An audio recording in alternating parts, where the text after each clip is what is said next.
सुंदरपुर के एक छोटे से गांव में हरी पत्नी मीरा और एक बेटी सुरेश के साथ रहता था। सुरेश एकदम मूर्ख था। वो कोई काम धाम नहीं करता था। घर में रहकर ही रोटियां तोड़ता रहता था। उसके माता पिता उससे बहुत परेशान रहते थे।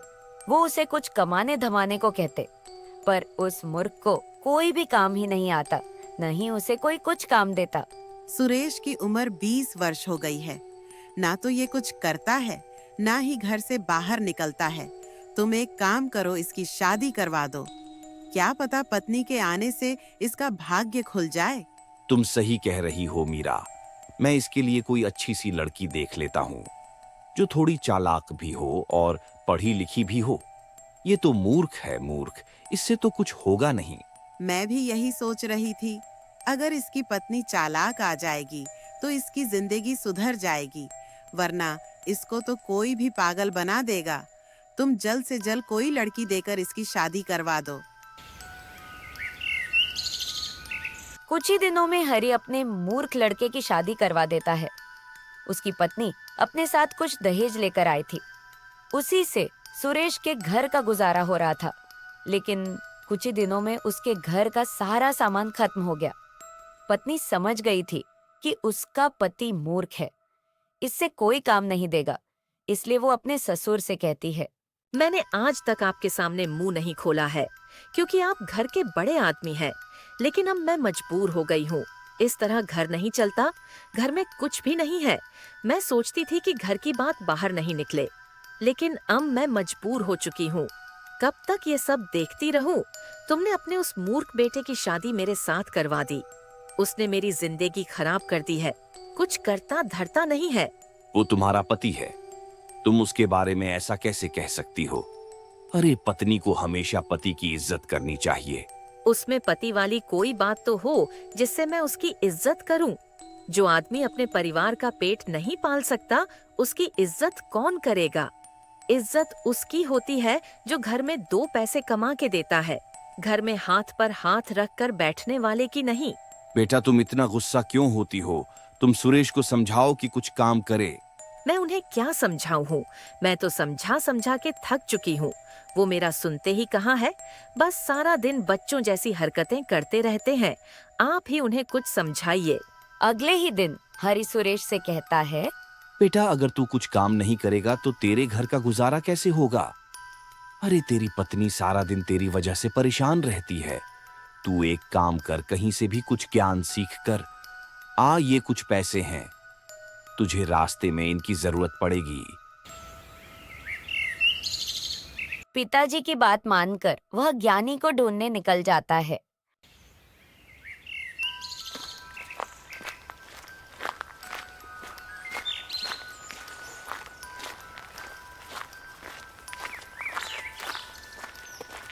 कई दिन भटकने के बाद उसे एक ज्ञानी मिला।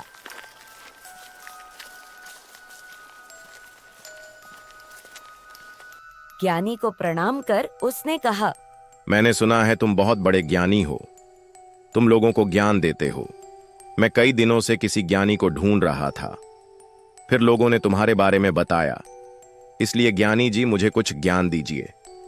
मैं अत्यंत कष्ट में हूं। बिना ज्ञान के तो मनुष्य को कष्ट होगा ही। मैं तुम्हें जरूर ज्ञान दूंगा, पर मैं मुफ्त में किसी को भी ज्ञान नहीं देता। उसके लिए तुम्हें कीमत चुकानी होगी। ज्ञानी जी, आप ज्ञान देने की कितनी कीमत लेंगे? एक ज्ञान का 1 पैसा।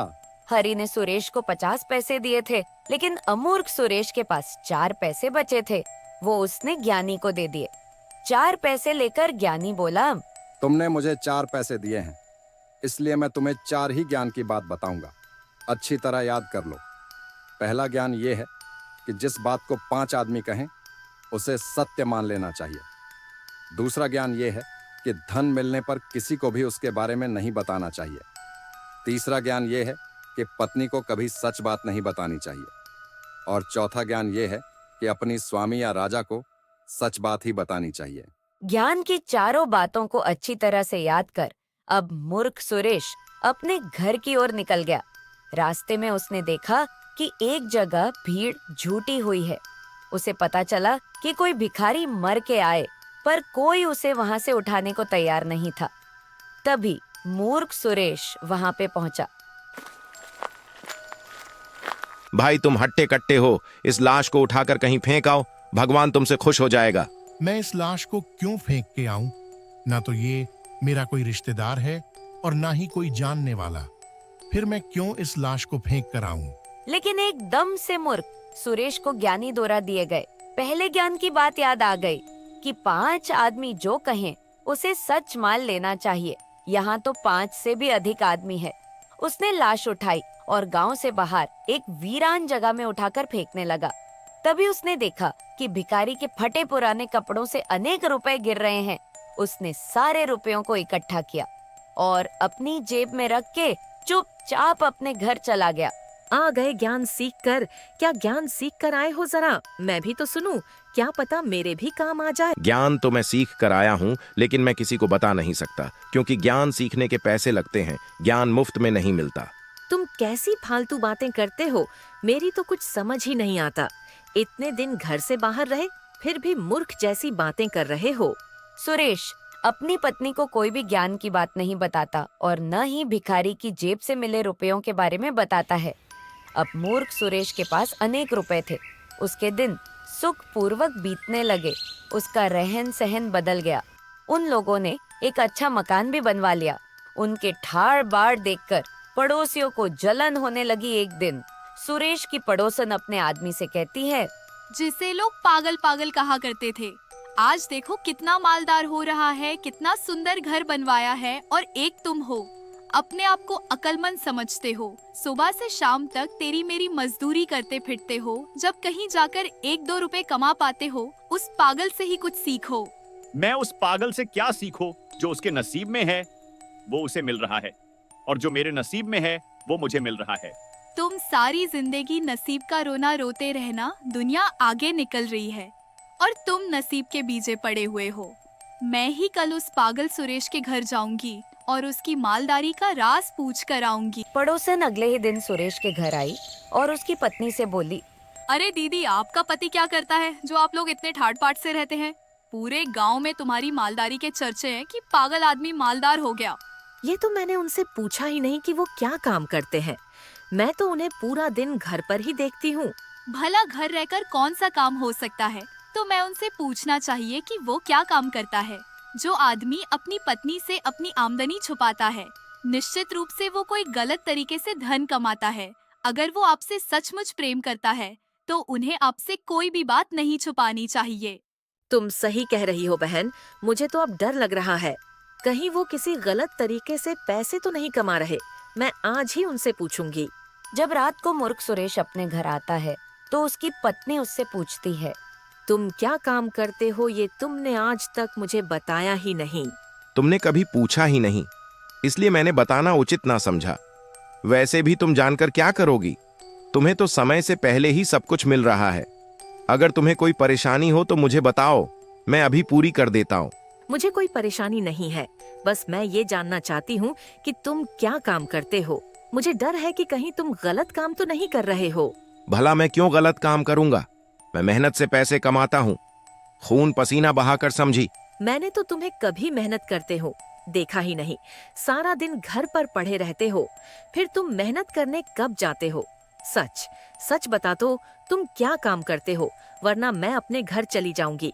फिर पड़े रहना यहाँ अकेले। सुरेश सोचता है, चलो ठीक है, इसे बता देता हूँ। लेकिन तभी उसे ज्ञानी की बात याद आ जाती है कि पत्नी को कभी भी सच बात नहीं बतानी चाहिए। इसलिए वो अपनी पत्नी से झूठ बोलता है।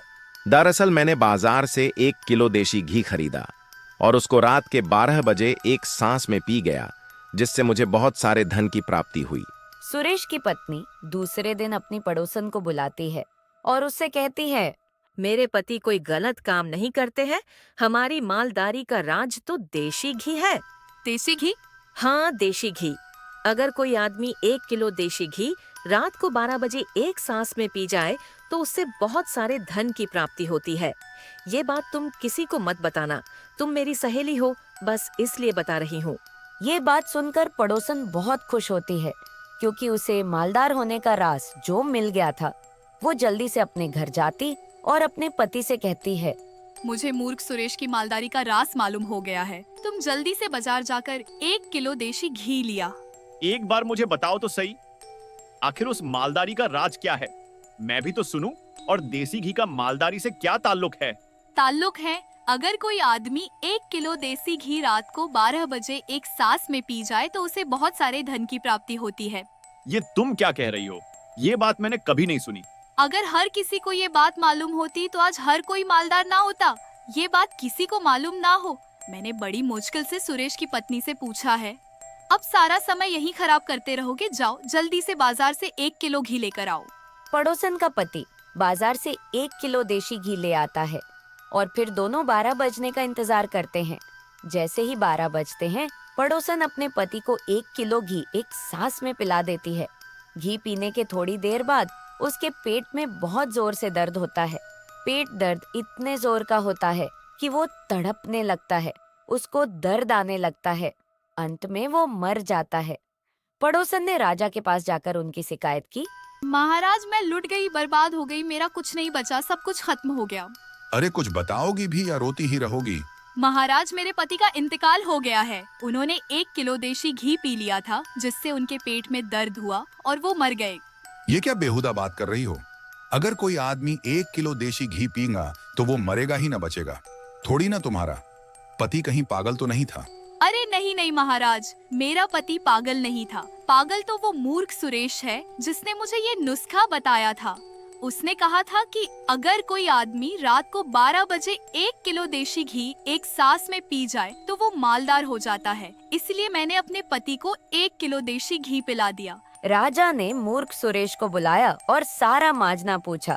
क्यों रे सुरेश, तू लोग को पागल समझता है जो 1 किलो घी का नुस्खा बताकर लोग को मरवा रहा है? मालदार होने के लालच में इसका पति 1 किलो देशी की एक ही सांस में पी गया और फिर वो मर गया। इसके लिए तुझे सख्त से सख्त सजा मिलेगी। तभी सुरेश को ज्ञानी की बात याद आ जाती है कि अपने स्वामी या राजा को झूठ नहीं बोलना चाहिए। इसीलिए वो राजा से कहता है, महाराज, इसमें मेरी कोई गलती नहीं है। एक ज्ञानी को 4 पैसे देकर ज्ञान की बात सीखी थी। उसने कहा था कि अगर 4 आदमी कोई बात कर रहे तो उसे मान लेना चाहिए और अपनी पत्नी को कभी सही बात नहीं बतानी चाहिए और अपने राजा से हमेशा सच बोलना चाहिए। मेरी पत्नी मेरी मालदारी पर राज पूछ रही थी, इसलिए मैंने उससे झूठ बोल दिया कि मैंने देशी घी पीकर धन की प्राप्ति की है। उसी ने इसको बताया होगा। राजा सुरेश की सच बोलने से बहुत खुश होता है और उसे ढेर सारा धन देकर विदा कर देता है। तो दोस्तों, ये थी सुरेश की समझदारी की सच्ची कहानी। अगर आपको ये कहानी पसंद आई हो तो वीडियो को लाइक करें, सच्ची कहानी चैनल को सब्सक्राइब जरूर करें और अपने दोस्तों के साथ शेयर करके हमारी सच्ची कहानी फैमिली को बढ़ाने में मदद करें। अगली वीडियो तक के लिए सच्ची कहानी के साथ जुड़े रहें और अपनी मूल बातें रखें। धन्यवाद दोस्तों। राधे कृष्ण।